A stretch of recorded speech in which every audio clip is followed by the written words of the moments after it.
Hi, it's Miss Colleen or Mrs. Corey, and we are here today with a lesson called Predicting a Story. And the reason we're calling it Predict a Story is I'm going to give you a sentence starter, and you're going to predict what happens next. And then I'll lead you through some other questions that could help you turn it into a longer story instead of just a one sentence answer. So even if you're just thinking the answers as you listen to the video, that's still awesome because I know some of you aren't always able to verbalize what you want to say. So you're going to be doing the best job you can and listening to um, how we can predict a story. And I'll leave pauses for you to be able to think of your own answers. And then I'll also um, give you some of the answers I would use. Okay, so I don't have my glasses on because it's a little too glary and it was bouncing off. So I took the glasses off for today. So for some of you, you're going to say, who is that speech teacher? Who is that speech therapist? She doesn't have her glasses on. But the only reason I took them off is because it was not good on the video. Okay, so our first story and first picture starts with this story starter. When Jessica found the box, so you can see Jessica is a little girl in this picture, but it could be you or a sibling or anyone you know. So what would you do, or what would Jessica do if she found a box like this?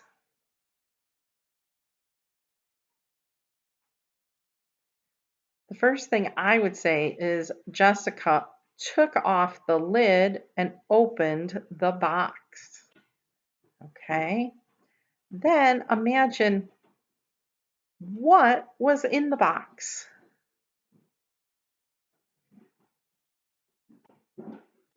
You could continue your story by saying, Jessica found a baby kitten in the box. Maybe she got her favorite toy. The next question I would ask myself is, why did she get this box and this special gift?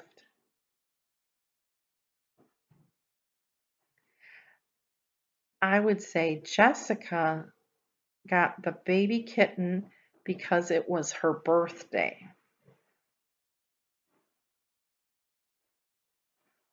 Then, how do you think Jessica was feeling? I would say Jessica was feeling so happy and excited because she got a new kitten for her birthday. Then you might mention who gave her the kitten. So you could say something like, Jessica thanked her mom and dad for getting her a new kitten. Now let's think about the whole story together and put all of those sentences into a story. When Jessica found the box, she opened it by taking off the lid. When she looked in the box, she found a brand new kitten. Jessica was so excited to get a kitten for her birthday. She thanked her mom and dad for this wonderful present. So do you see how we were able to make up a four-sentence story just from one picture and using our imagination? Maybe you made up a story where you said, Jessica found a new art kit in the box. She was so happy to get this birthday present. She thanked her aunt and uncle for giving her a new great gift on her birthday. So there's a lot of different scenarios. So I just want you to use your imagination and your thinking skills to come up with a story of your own. But I'll also share mine for each picture in case you're having a hard time coming up with those ideas, okay? Let's get our next picture out. This one's kind of funny. It says, Harriet the hen squawked around the yard looking for her. So I'm going to show you that picture first. Harriet the hen squawked around the yard looking for her. What was Harriet looking for? If you're not sure, you might think she was looking for bird feed, which is usually corn. She could be looking for the other hens. She could be looking around for her baby chicks. What do you think she was looking around for? Next, you might mention where Harriet lives. Where do we usually see chickens or hens? Because a hen is a female chicken. So where do we see hens? We might see hens at a farm, at a zoo, and some people might even have hens in their backyard. So you might think Harriet looked all around the farm. Next, why do you think she was squawking and making a big noise? Big racket, right? A lot of noise.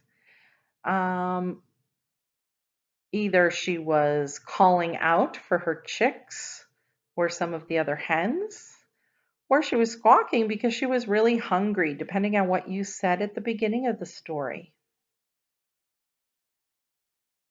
What do you think happened at the end? Did Harriet find her food? Did she find the other hens? Or did she find her baby chicks? I'm going to switch this to over here. I'm going to put together my story and see if it matches what you were thinking. Might be the same, it might be different. I would say Harriet Hen squawked around the yard looking for her baby chicks. She lived on the farm and couldn't find them. She was worried about the baby chicks.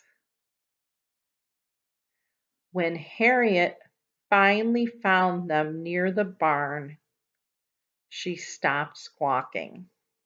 Okay? So it doesn't matter exactly how you made up your story. It's not going to match mine perfectly, but that gives you an idea of how to make a story just from one simple sentence and a picture to help you with a clue. What was the new vocabulary we learned? We learned that a hen is a female chicken. So don't forget that new vocabulary word. All right, let's get our next picture. I think this one would be pretty funny if we said Miss Laura saw the spider and I know it says Miss Fallon, but I want to put Miss Laura's name in there. So Miss Laura saw the spider and what do you think the first thing Miss Laura would do? Especially since she's our teacher. I think she might jump back and yell. Most of us don't like spiders. And it might surprise her. Where do you think we would see a spider? Do you think it would be on the wall? Do you think it'd be coming down from the ceiling? Or maybe it's even on the floor. So think about where your spider is in the story. Next, when do you think Miss Laura saw the spider? Or Miss Fallon, but I still say Miss Laura. Where do you think Miss Laura was when she discovered the spider? Was it during morning meeting? Was it during lunch? Was it at the end of the day during wrap party? Think about that. All right, here is my story about Miss Laura. Miss Laura saw the spider and jumped back and screamed. She was surprised because she did not expect to see a spider on the wall. The spider was crawling up, and she spotted it at the end of the day during our wrap party. The whole class was surprised. So I added an extra sentence onto my story, right? About the class being surprised. You can always add extra ideas into any story that you come up with, right? Yeah. I know everyone has a lot of ideas. So if you're watching this and thinking about some of these stories, I hope you're coming up with some great ideas, some creative vocabulary, and some wonderful adjectives to describe things in the story. All right, let's move on to our next picture and our next story. This will be the last one. I'm trying to see. 1, 2, 3, 4. Okay, we're going to do, actually, I'm going to do 5 stories, okay? So we'll do 2 more before we end this lesson. And I'm sure down the road we'll do some more of these, okay? But we'll just do 5 to start with today. I hope you guys are all having a great day. I miss you a bunch. I do, I do. All right, here's our next story starter. And predicting the story. When Jamie packed away the last items in his bedroom, okay, so I'm going to show you a picture about that. When Jamie packed away the last items in his bedroom, sounds like we might be talking about Mr. Jamie, right? So we're going to say he closed up the box. I don't know. Look at this box. It's pretty full. I don't know if he can close up that box. So maybe he had to get another box so that everything would fit. Maybe he didn't close the box. Maybe he took the box straight to his car. What do you think he did next? Think about what your answer would be. Next, why do you think Jamie was packing? Do you think Jamie was packing items to give them to a place called Goodwill, where they sell them for people who might reuse the items? Do you think he was packing things because he was moving? Do you think he was packing things because his mom asked him to help? Maybe she's the one that's packing and he's helping his mom. Okay, think about that. Then think about what would he do next? If he's giving the things to Goodwill, like we said, he would bring them to the car and then drive to Goodwill. He might be packing the things because he's going to move, so he might put them in a pile near the door so that he can load all the boxes on his moving day. Maybe he helps his mom to move and he puts them in her van. All right, so think about all those ideas for your story and let's tell our story together, okay? When Jamie packed away the last items in his bedroom, he decided there were too many things in the box. He would need one more box to put all his items in.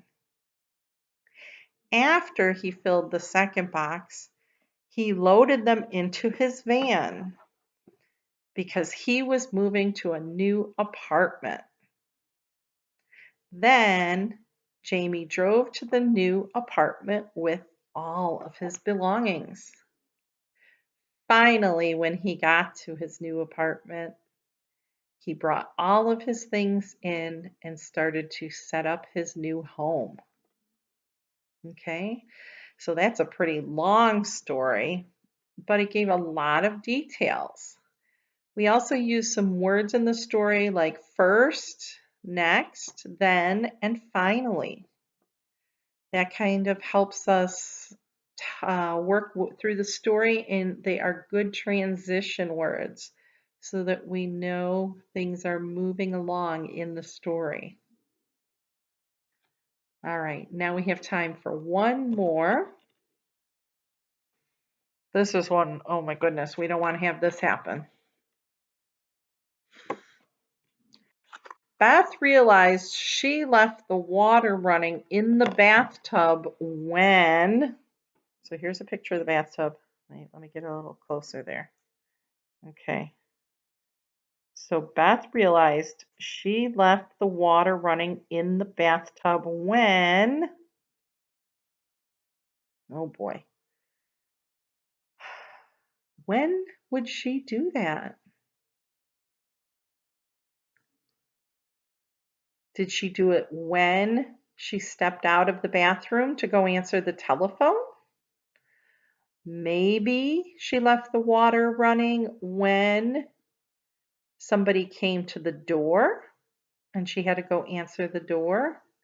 Or maybe she left the water running in her bathtub when she realized she forgot that she had towels in the dryer that she needed so she would be dry after her bath. So she had to run downstairs to get those towels.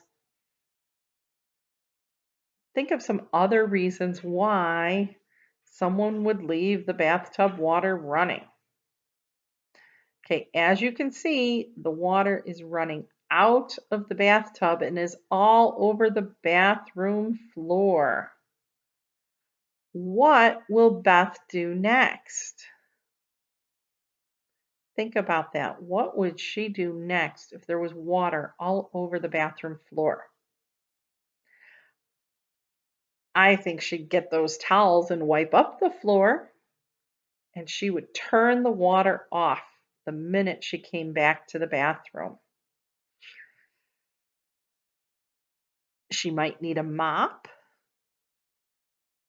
She might need help from someone else. Then what do you think she would have to do? Or next, what do you think she would do next? After cleaning up all the mess, she might be able to take a bath. She will need to let some of the water out, so she'll have to open that plug on the drain for the tub, and then she can take her bath. Make enough room in that bathtub so she'll fit in it with the water. Last, she'll dry off. But what else might she do after the bath? You're right, she's going to probably dry off and put on her pajamas and get ready for bed after her big mess in the bathroom. So let's put the whole story together.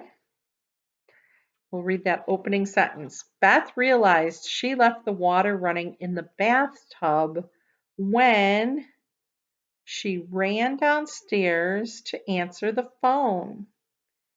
When she came back from answering the phone, she saw the water was overflowing into the she was see, even teachers make mistakes. She realized the water was overflowing onto the floor. She quickly turned off the water and got some towels to sop up all the water on the floor. What do you think sop up means? That means the water is going to soak into the towels. So by using the towels, she will sop up the water, it will soak into the towels, and she'll be able to then like squeeze it out in the sink or go and put them in the wash machine. Then Beth will let some of the water out of the tub so she can finally take a bath. When Beth is all done, she will dry off and put on her pajamas and go to bed. Okay? So I hope you thought of some great ideas. I hope you made up some stories with me. I hope you had stories that were as great as mine. And I'm looking forward to our next speech lesson online. I'll talk to you all later. Have a great rest of your day, and I miss you all. Take care. Bye bye.